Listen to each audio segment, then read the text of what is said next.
about that part. The drivers have said in testing and practice, the slingshot passing, the aggressive bump drafting could make this one a dandy. Could the car of tomorrow today produce the race of the decade? Well, we're about to find out, folks. Buckle up those seatbelts on the sofas at home. Glad to have you with us for our ESPN on ABC coverage of NASCAR. 500 miles of hold your breath white knuckle stock car racing at the world's fastest facility here in Talladega, Alabama.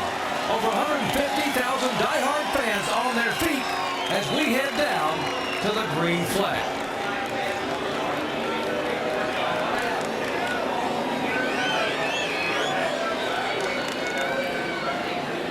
Fans watching and waving. Michael Waltrip's last win came here 4 years ago. It has been a long time coming, and he leads it down with the green waves, and they shuffle into turn one.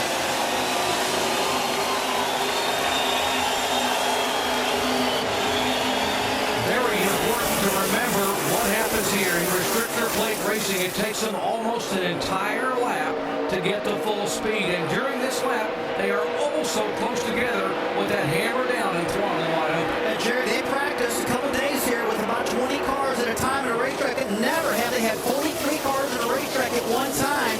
And now, what's going to happen begins right now. That McGowan gets pushed down below the yellow line. It's not a penalty as long as he doesn't advance his position. Right now, you're seeing 3 wide. This is a brand new repaved racetrack. A lot of grip.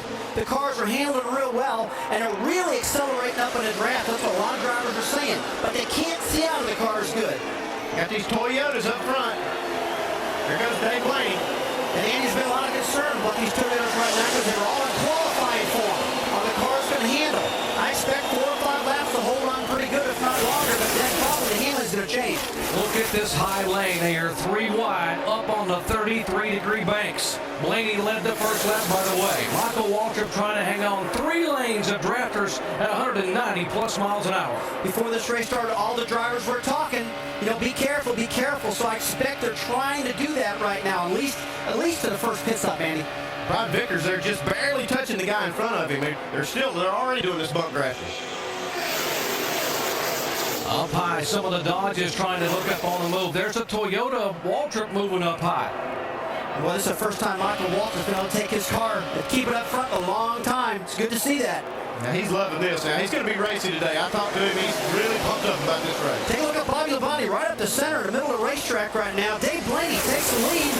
Bobby Labonte driving the 43 car for the King Richard Petty. He won here in '98. Talking about Labonte, he's in the middle group.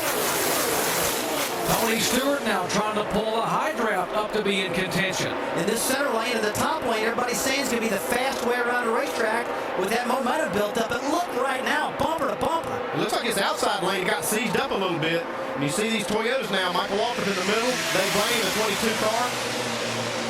Ryan Vickers, who won this race a year ago, is his first and to date only NASCAR Nextel Cup win in the 83 car. That's Vickers in the Toyota. And he will pull up and lead as they come by this time. Now the Toyota's qualified really well, but boy, can he handle good? That's a big concern right now. But take a look at Ryan Newman. He's pulling this train right through the center, right up behind Dave Blaney right now. And you know what? The way they qualify doesn't mean a darn thing right now. It's all about how they draft. That is Ryan Newman in the 12 car. You see they are 3 wide up front. It's Toyota side with Toyota. 83 is Vickers, 55 Michael Waltrip. You see Michael Waltrip, that 55 car, he's using that mirror. He was in that center lane and he saw Bobby Labonte in the 43 car moving up. He just moved his car right up in front of the 43 and he got the big push. You see him get the lead. Yeah, Dan, you make you wonder how good can they see out of the back of these cars. All these drivers we're talking about, we can't see the hand signals. They're really struggling with it. Alan? Talking about Michael Waltrip in that 55 car. Michael, of course, has achieved his greatest success in NASCAR on the super speedways like Daytona and Talladega, winning the Daytona 500 a couple of times. Michael has confidence that he knows what to do with a car in a draft. Rusty, some guys are just better in a draft than others. Michael believes this is his forte. He's showing it right now. Yeah, it's awful good to see Michael Waltrip back up in the lead right now. The guy definitely knows how to run in the speedways. But take a look at right now, Mark Truex. He's just tapping the rear bumper of the 43 car Bob Labonte, and look how much faster it makes him go. A lot of momentum there. Martin Truex started back in 13th position Now watch the bump drafting and the telemetry here, 194 miles an hour. All the way up to fourth spot, now trying to move by and sail by the 55 car of Waltrip for the lead. That middle lane and that top lane seems like it's had a lot of momentum, and that's how he's just passing with that momentum in a bump draft around the outside. We'll have to see how it shakes out today. See the right Newman car, number 12, going backwards in the outside lane. Yeah, it looks like he just lost a lot of speed right there and continued to slow down a little bit. I don't know if he got a handling issue with that car, got out of shape, or what was that last time by. Whoa, Jamie McMurray getting a big push here now from Kevin Harvick. Kevin Harvick started back in 37th position, and folks, here at lap 5, he is contending for the lead. And take a look at Robbie Gordon right in front of Harvick. He just got a big push by Harvick on that one. Michael Waltrip pulls it behind him, and boy, that car, Robbie Gordon and Jamie McMurray almost look identical on the racetrack, Jerry. We have to watch that one. More on Kevin Harvick with Mike. Well, you know, Doc, there were a lot of concerns coming into this race, and one of them was the heat and the temperatures underneath the hood because of the draft. Well, I spoke with Todd Barrier, Kevin Harvick's crew chief, earlier this morning. He said one thing they are doing to counter the temperatures, they're running the 6-inch splitter. Most guys out here running the 4-inch splitter, but he's giving up a little bit of something in the draft so that 6-inch splitter can spray some more air into the grill.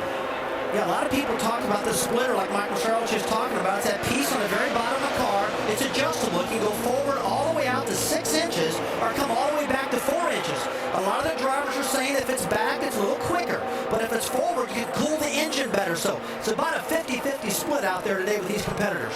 There have been 6 lead changes among 5 different cars, and we may have another one here in just 7 laps. That's how competitive it already is. And now they go 4 wide across the stripe at Talladega. Bottom of the racetrack, Robbie Gordon is the Ford. Behind him is a Toyota, the 55. Then comes Tony Stewart in the Chevrolet. Single file on the bottom of the racetrack. There's a middle groove, an upper groove, and they're running 196 miles an hour back after these messages and a word from our ABC stations.